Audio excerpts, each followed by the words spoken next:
Shalom saudaraku, tanpa dirasa kita sudah masuk ke awal bulan Juli.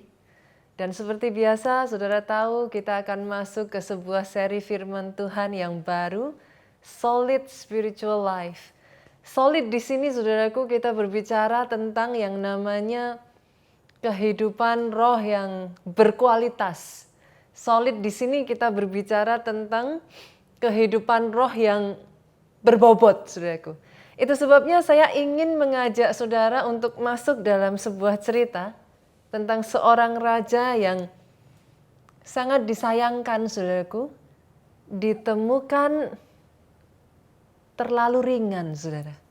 Kita lihat langsung ya ceritanya, kita buka di dalam Daniel pasalnya yang kelima. Daniel pasal yang kelima ayatnya yang pertama sampai ayatnya yang keenam. Saya ajak saudara bersama dengan saya, kita bergantian membaca ayatnya. Saya bacakan ayat pertama, ayat kedua, saudara dimanapun saudara berada, sama-sama dengan saya. Baca ayatnya, kita bergantian sampai ayat keenam, kita baca bersamaan.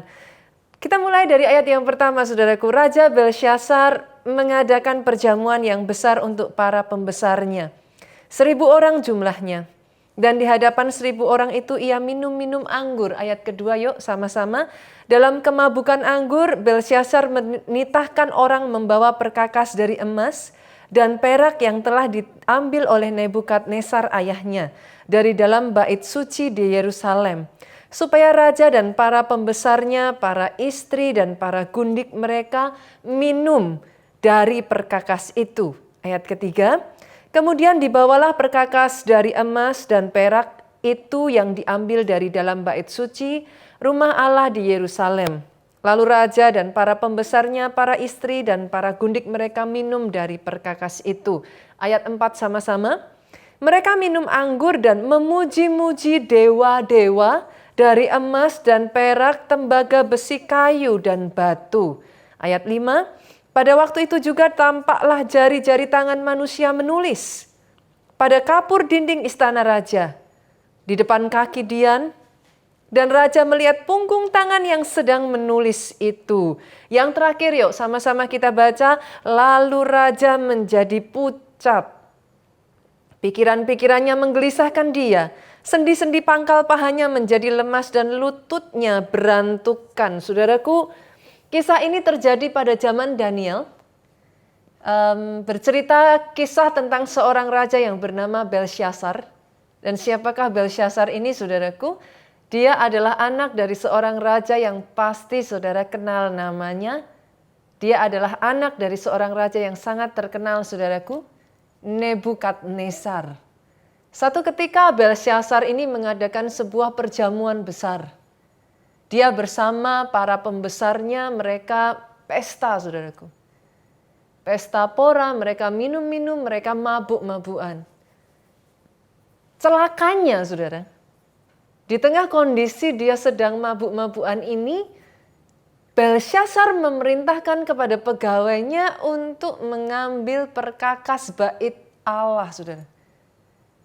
Dia meminta pegawainya mengambil perkakas bait Allah. Nah ini, saudara, kurang ajarnya dia pakai perkakas bait Allah ini justru untuk minum-minum, saudaraku. Untuk mabuk-mabukan, untuk berpesta pora, bahkan Alkitab mencatat sambil dia memuji-muji dewa-dewanya, saudara. Di dalam semua keadaan itu, saudaraku, kalau saudara melihat ayat yang kelima, at that very moment. Ayat ini mencatat, saudaraku, pada saat itu juga tiba-tiba tampak jari seperti jari tangan manusia menulis di dinding, saudara. Saya percaya, saudara, ketika saya membaca ayat ini, at that very moment, saya tahu Belsyazar ketakutan, saudara. Begitu dia melihat jari itu muncul, dari dalam hatinya dia tahu. He knew it, he make a mistake. He knew it. Kenapa, saudaraku, ayat yang ke-6 kalau saudara baca, raja menjadi pucat. Dia ketakutan begitu rupa sampai gemetaran, saudaraku. Dikatakan lututnya itu bergemetaran, saudaraku.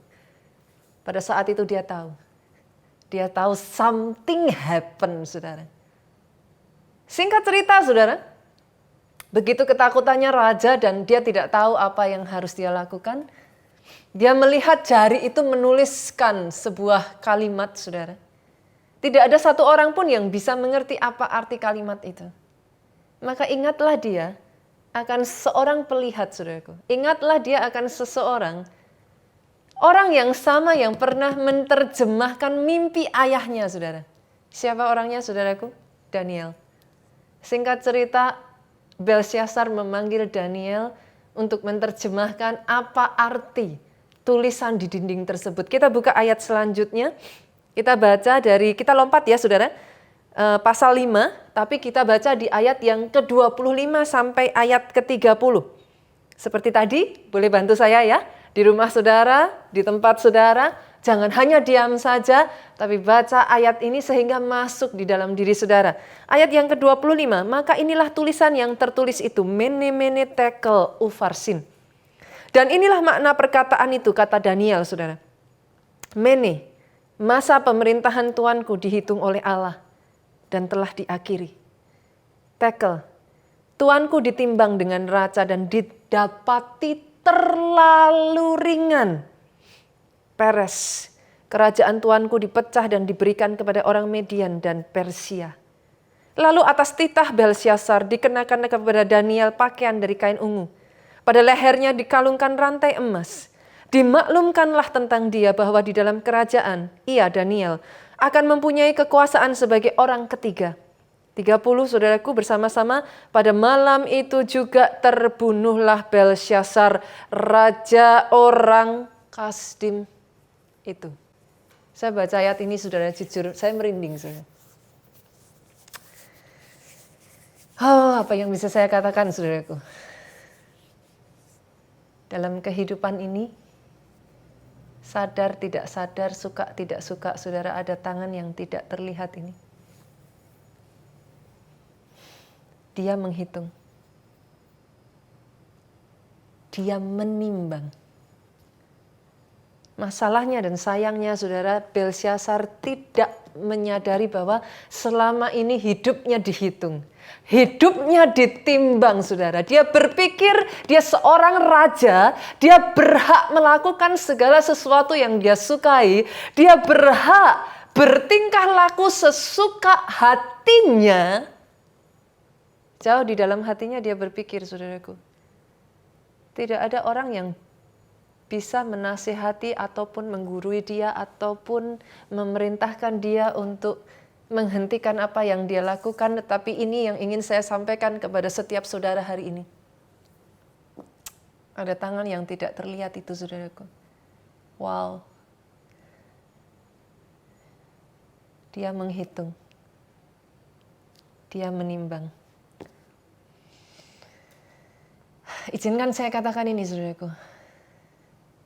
Jangan sampai dimanapun saudara berada, saudara mengulangi kesalahan yang sama ini. Yes, Pastor, bukankah kita diberikan free will? Yes.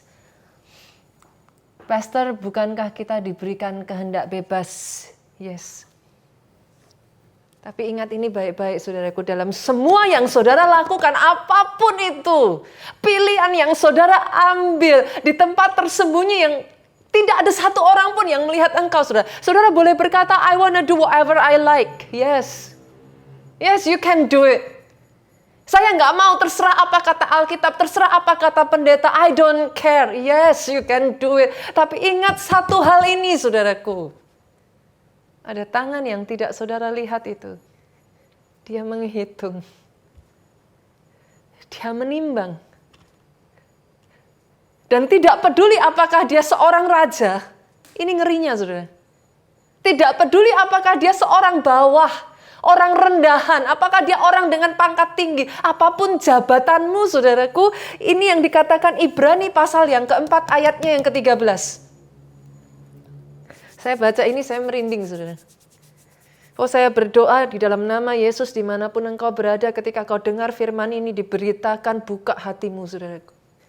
Ibrani 4 ayat 13 ini mengatakan, dan tidak ada satu makhluk pun yang tersembunyi di hadapannya.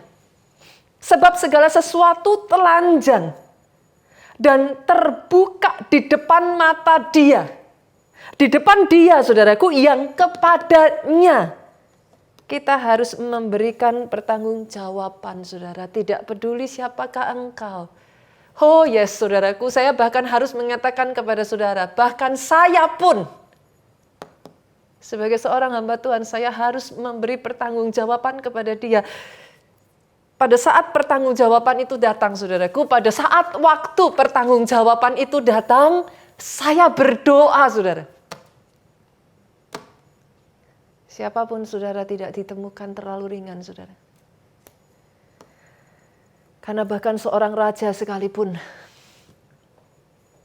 ketika ditemukan terlalu ringan, dia binasa. Wow.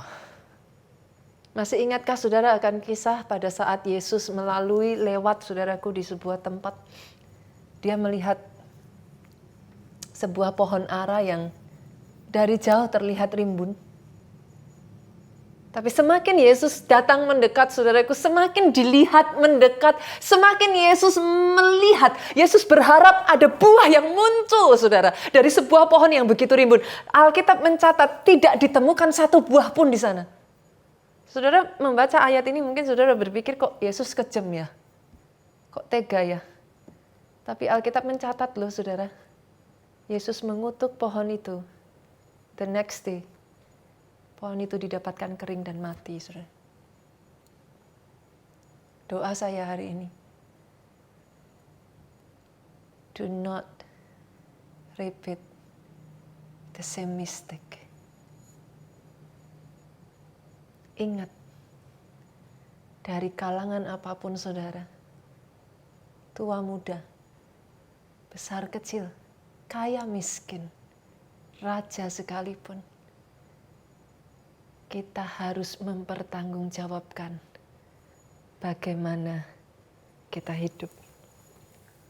Pastikan, saudara, dimulai dari hal yang simple ini, saudara. Pastikan perkataan yang keluar dari lidah bibirmu adalah perkataan yang berbobot. Be careful, saudaraku, what you say. Pastikan bukan keluh kesah terus-menerus yang didengar sampai ke atas, saudara. Pastikan bukan gosip terus-menerus. Pastikan bukan kata-kata yang negatif yang keluar dari mulutmu, saudaraku. Karena suka tidak suka, satu demi satu perkataan yang kau ucapkan di tempat tersembunyi itu akan ditimbang. Akan dihitung dalam kehidupanmu, saudaraku. Pastikan apa yang kau lakukan, saudaraku. Kalau engkau jadi seorang karyawan, jadilah karyawan yang berbobot. Oh ya, saya percaya dimanapun saudara berada, saya mendengar kata amin dari situ, saudara. Pastikan sebagai seorang istri, ibu rumah tangga, engkau menjadi istri dan ibu rumah tangga yang berbobot. Pastikan bahkan sebagai seorang ayah, saudaraku, jadi seorang ayah yang berbobot. Karena apapun yang engkau kerjakan, saudaraku,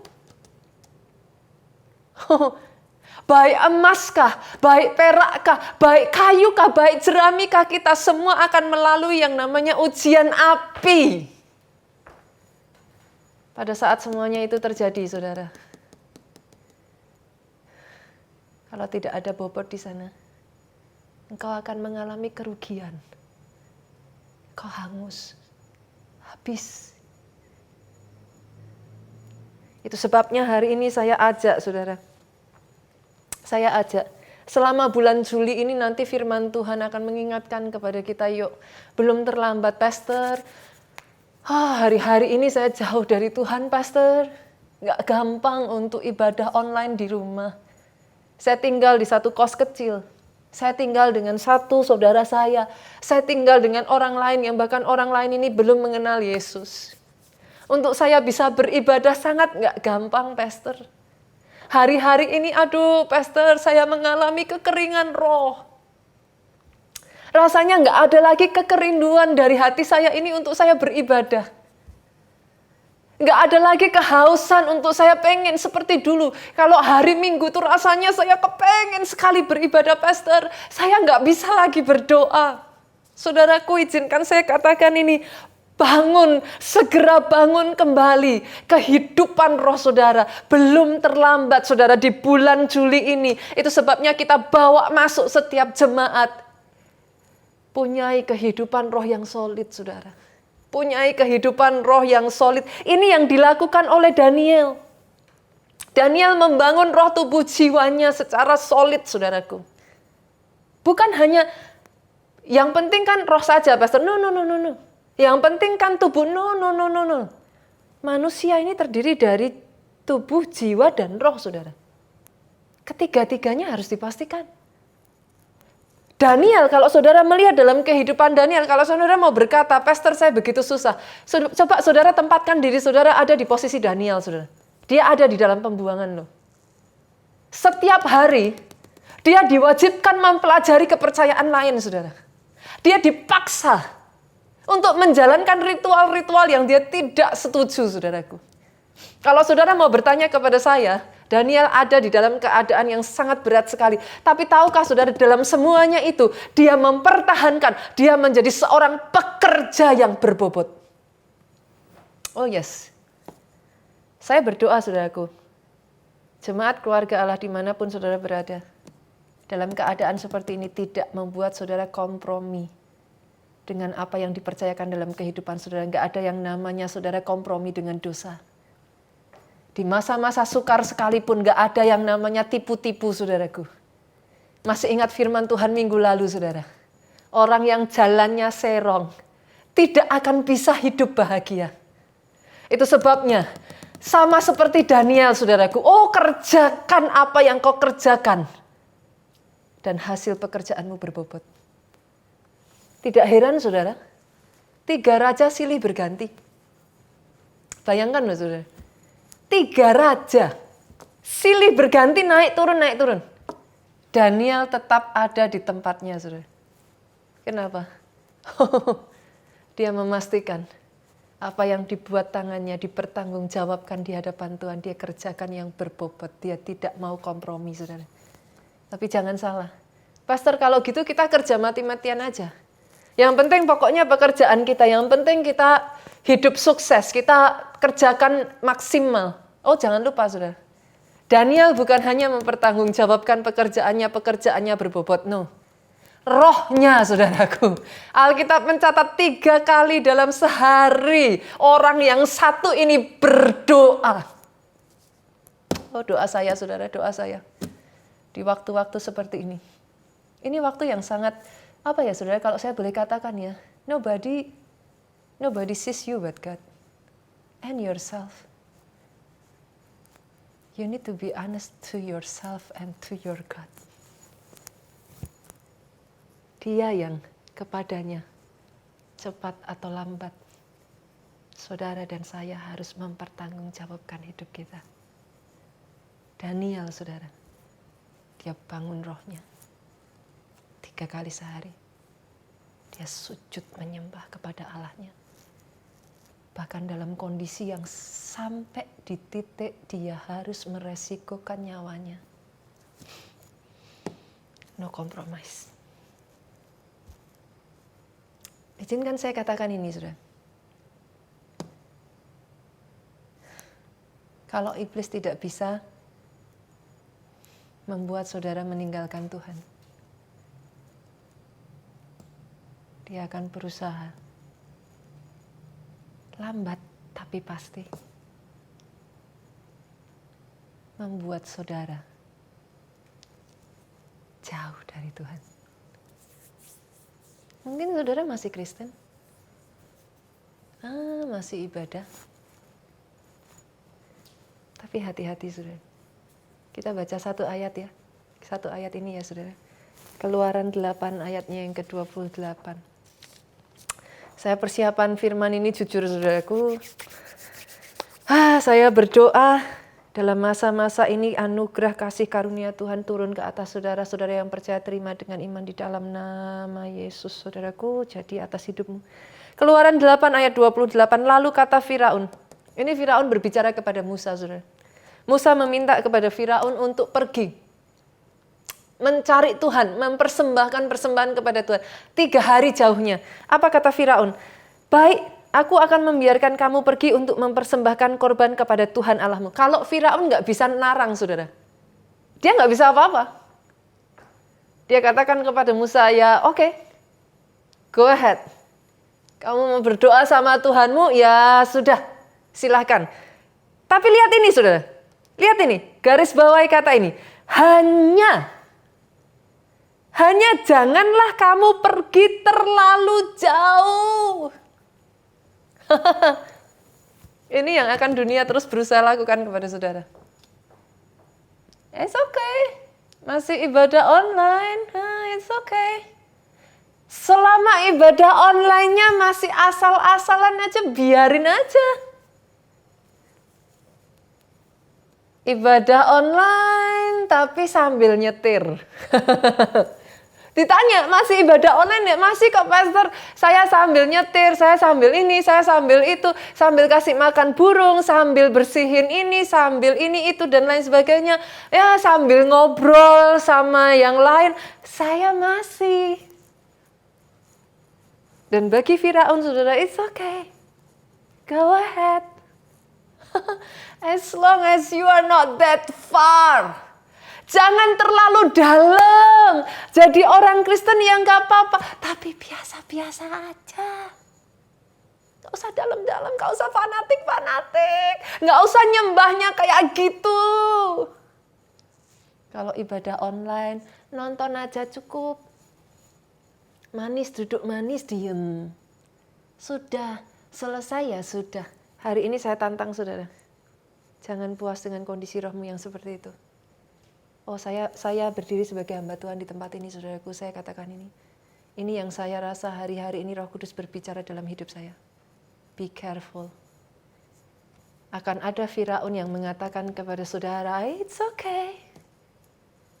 I just go ahead. Masih Kristen. Masih ibadah kok. Hanya. Jangan jauh-jauh. Saya panggil para tentara-tentara keluarga Allah, saudara. Dimanapun kau berada, I speak to you. Arise and shine. Bangkit jadi terang. Ini bukan saatnya engkau terpuruk. Ini bukan saatnya saudara main-main, saudaraku. Ingat bahwa setiap kehidupanmu ditimbang, dihitung, saudara. Tahukah saudara kenapa kita harus memastikan hidup kita, roh yang berbobot, roh yang berkualitas? Kenapa, saudara? Tanpa ini semua, engkau tidak bisa berkemenangan dalam kehidupanmu. Oh yes. Iblis akan membiarkan engkau, saudaraku.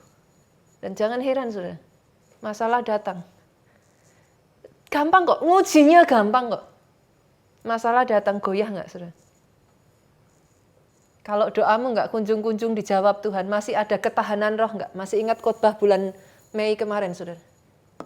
Masih ada nggak ketahanan rohnya?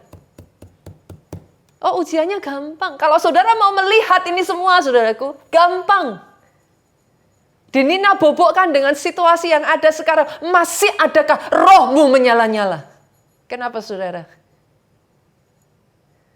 Hanya orang yang punya solid spiritual life, yang disebut dan bisa dikatakan menjadi pemenang, bahkan lebih dari pemenang. Taruh tanganmu di kepalamu, saudaraku. Saya berdoa, hambamu berdoa, Tuhan. Setiap tangan-tangan yang ditaruh di atas kepala ini, anugerahmu, Tuhan. Rohnya dibangkitkan kembali. Dikuatkan kembali, dimampukan menjadi lebih dari pemenang. Terima dengan iman di dalam nama Yesus jadi atas kehidupanmu, saudaraku. Perhatikan ini, saudara. Kalau kita sudah mengerti bahwa sangat penting bagi kita punya kehidupan yang berbobot, ini pertanyaannya sekarang, bagaimana kita bisa punya kehidupan roh yang berbobot? Bagaimana, saudara? Gak ada cara lain, saudara. Miliki kelaparan. Kelaparan roh yang besar. Itu sebabnya ini judul firman Tuhan hari ini, saudara. Roh yang lapar, kelaparan roh yang besar akan Tuhan. Oh, nggak gampang, saudara, nggak gampang. Daniel nggak gampang ada di situasi yang berat, saudaraku. Itu sebabnya Daniel memaksa dirinya. 3 kali sehari dia sujud menyembah Allahnya. Kita baca satu ayat, saudara, kita lihat ya. Yakobus pasal yang kelima ayatnya yang ke-17. Kita lihat, saudara. Satu orang yang kita sebut sebagai nabi besar. Orang yang begitu luar biasa, orang yang begitu hebat, saudaraku. Satu orang yang boleh saya katakan, kita tuh nggak mungkin lah bilang orang ini biasa-biasa, saudara. Tapi apa kata Alkitab? Yakobus 5:17. Saya kaget, saudara, baca ayat ini. Elia adalah manusia biasa. Pertama saya baca ayat ini saya nggak terima, saudara. Kalau Elia disebut manusia biasa, terus kita ini siapa, saudaraku? Tapi ayat ini mengatakan demikian. Elia adalah manusia biasa. Sama seperti saudara dan saya. Jadi kalau saudara berpikir, pastor, saya nggak kayak pendeta, saya nggak kayak pastor, saya nggak kayak orang-orang hebat ini. Saya orang biasa. Welcome. Artinya saudara seperti Elia. Wow. Lihat, saudara. Elia yang orang biasa ini plus dan. Dengan kata lain plus. Ia telah bersungguh-sungguh berdoa. Supaya hujan jangan turun. Hujan pun tidak turun di bumi selama 3 tahun dan 6 bulan. Kisah ini saudara kenal, saudara. Tapi hebatnya, saudara yang merasa dirimu biasa, saudara yang merasa engkau bukan pendeta, engkau bukan orang suci, engkau orang biasa. Engkau sama seperti Elia, saudara. Tetapi, Elia yang orang biasa itu sungguh-sungguh berdoa.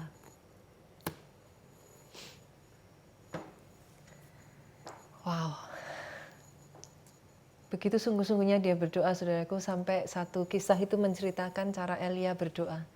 Dia itu sampai, jadi dia kalau berdoa, saudaraku, dia menekuk posisinya. Ini loh yang saya kangen dari ibadah di gereja, saudara. Aduh, kalau saya ibadah di gereja, saudaraku, ini saya bisa di syuting sampai bawah, saudara. Saya mau jongkok, saya mau apa, saudara bisa lihat saya. Itu sebabnya nanti kalau ibadah sudah jalan, saudaraku, ayo datang. Pastikan datang, saudara. Jujur, saya harus ngomong sama saudara. Oh, saya kangen, saudara. Saya gini nggak bisa, gimana saya mau memperagakan kepada saudara Elia jongkok, saudara nggak akan bisa lihat saya. Saya hilang, saudaraku. Tapi Elia itu kalau berdoa ya, saudara, dia tuh ada di posisi gini, saudara. Lututnya tuh menekuk seperti ini. Posisi begini, saudaraku. Dia itu, kepala itu sampai menyentuh di antara kedua lutut, saudara. Saudara coba sendiri di rumah. Coba posisi kayak begitu. Saya tanya, saudara. Saudara coba, saya tanya, bisa tidur enggak dengan posisi kayak gitu? Itu posisinya sakit, saudara. Bener. Saudara coba saja, kalau sampai dalam posisi seperti itu saudara bisa tertidur, saudara hebat. Itu posisi yang sangat menyakitkan, saudara. Tapi hebatnya, Elia itu memposisikan tubuhnya, saudara. Oh, dia nggak mau main-main. Dia nggak main-main, saudara. Dia cari Tuhannya. Nggak kompromi, saudara. All out, habis-habisan. Bahkan kalau saudara baca, saudara, ini orang-orang yang kalau saya bilang ya, mereka menolak untuk hidup dengan standar rata-rata. Elia turun ke muridnya. Apakah saudara pikir murid Elia ini hanya satu, saudara? Jangan salah, saudaraku. Elia itu kalau saudara baca sejarah, dikatakan, diibaratkan, Elia ini punya sekolah nabi, saudara. Puluhan nabi yang menyapa Elisa pada saat Elisa lewat, itu murid Elia.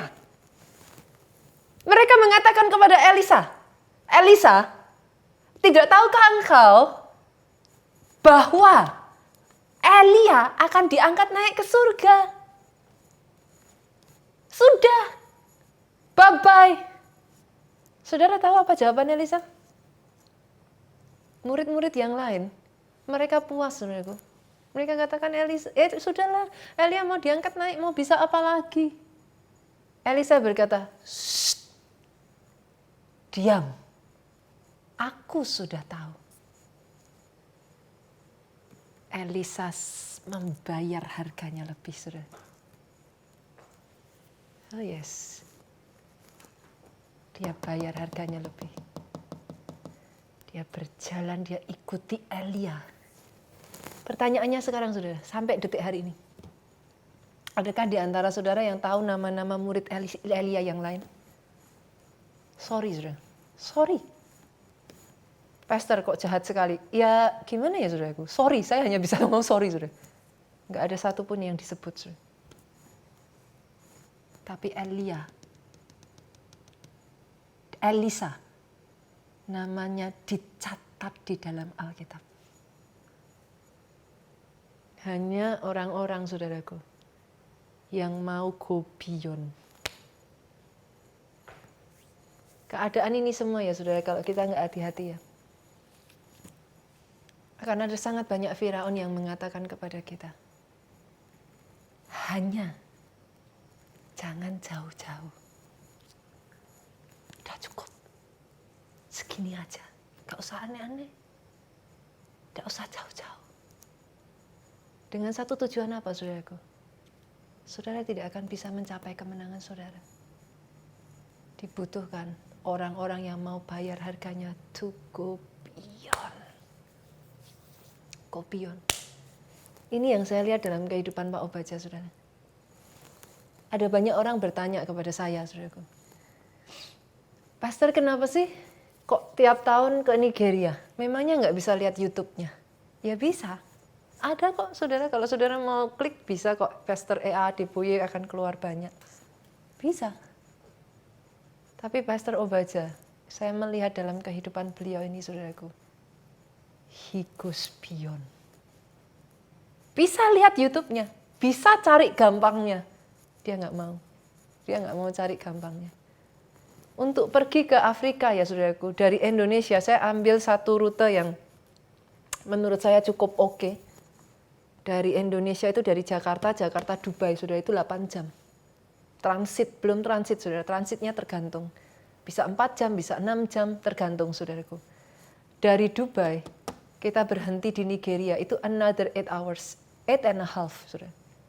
Jadi tanpa transit saja perjalanan kita tuh 16 jam, saudara. Tanpa transit.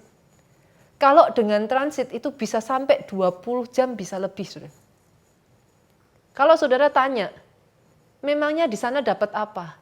Seperti apa sih? Kok sampai segitunya?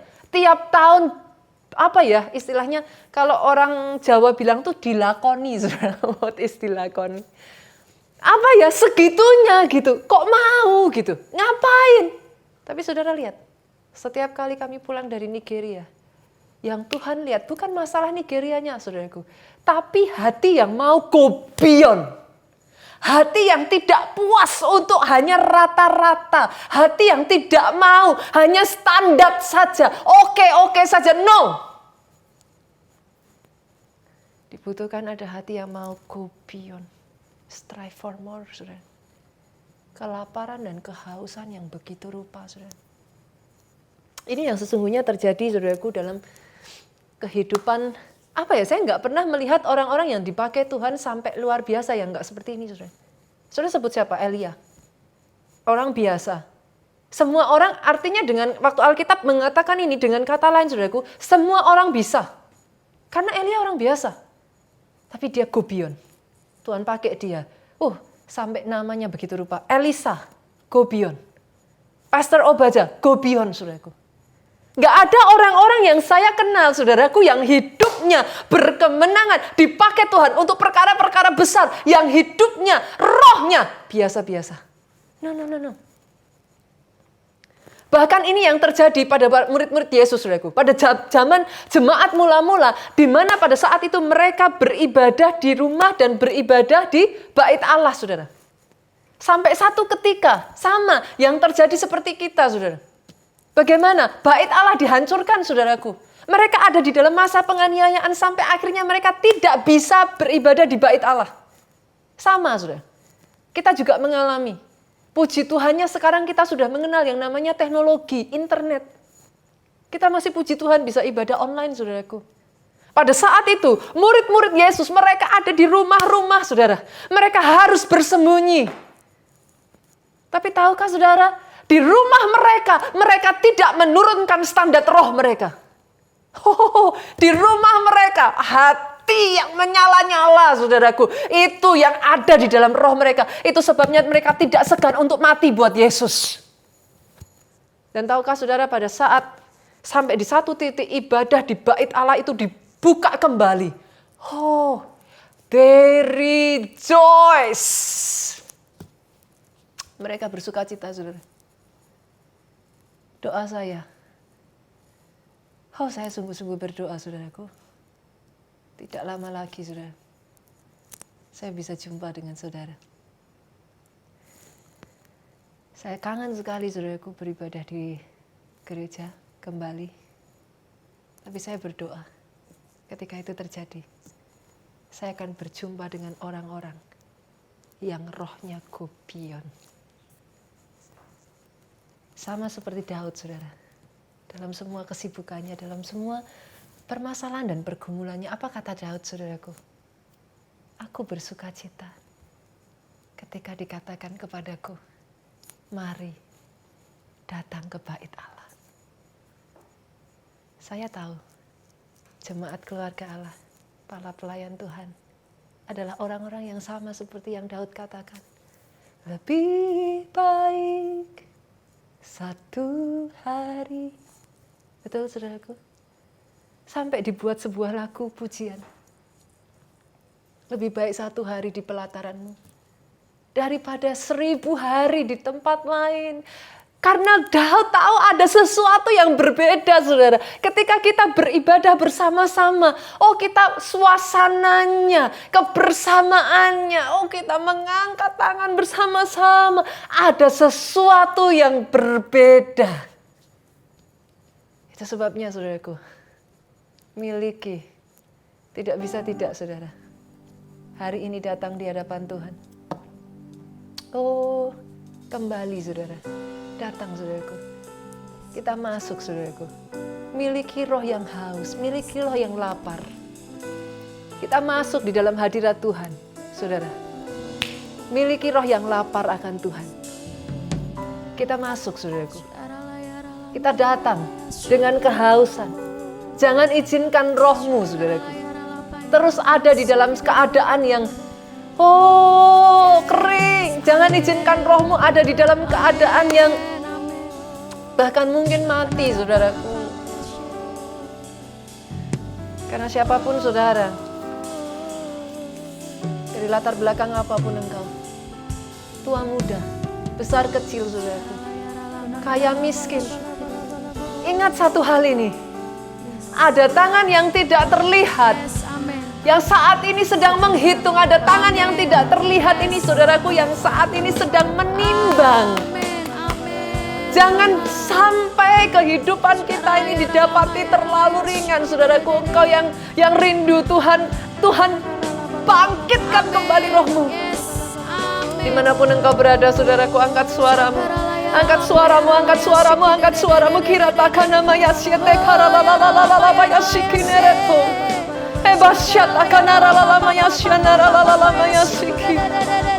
Perkatakan kepada rohmu, saudaraku. Arise. Arise and shine. Kembali miliki, saudaraku, kelaparan, kehausan akan Tuhan. Bangun. Belum terlambat, saudara, bangun. Kehidupan roh yang berbobot, kehidupan roh yang berkualitas. Iraposyete kanaramo, esyete karalalala bayasiki. Aku perkatakan saat ini, setiap roh yang mulai suam-suam kuku dibangkitkan kembali. Aku perkatakan nafas hidup. berhembus kembali, berhembus kembali, berhembus kembali, berhembus kembali. Rapakasyete karalalaba ya masyekena ralalabo, esyenete karalalaba ya masyereteka. Oh, berbahasalah bersama saya, saudaraku. Angkat suaramu, irama torama ya masereteke, erama sikena ralaya maya sere. Oh Yesus, Tuhan, Engkau lihat setiap hati yang berseru kepada Engkau. Dimanapun mereka berada pada saat ini, kembali. Oh yes, oh yes, oh yes. Kembalikan Tuhan cinta mula-mula itu. Roh yang haus, roh yang lapar, roh yang rindu akan Engkau Tuhan. Kami tidak mau jadi orang yang suam-suam Tuhan. Sejak dari hari ini, dimanapun kami berada, yes, Roh Kudus-Mu Tuhan berkarya atas pribadi, lepas pribadi di tempat ini. Hamba-Mu berdoa Tuhan, Engkau menemukan mereka tidak terlalu ringan. Hamba berdoa Kau temukan pribadi lepas pribadi ini menjadi pemenang, bahkan lebih dari pemenang. Kalau itu yang saudara percayai, saudaraku, bersama-sama dengan saya katakan, saudaraku, amin, amin, amin, amin. Tuhan Yesus memberkati saudara.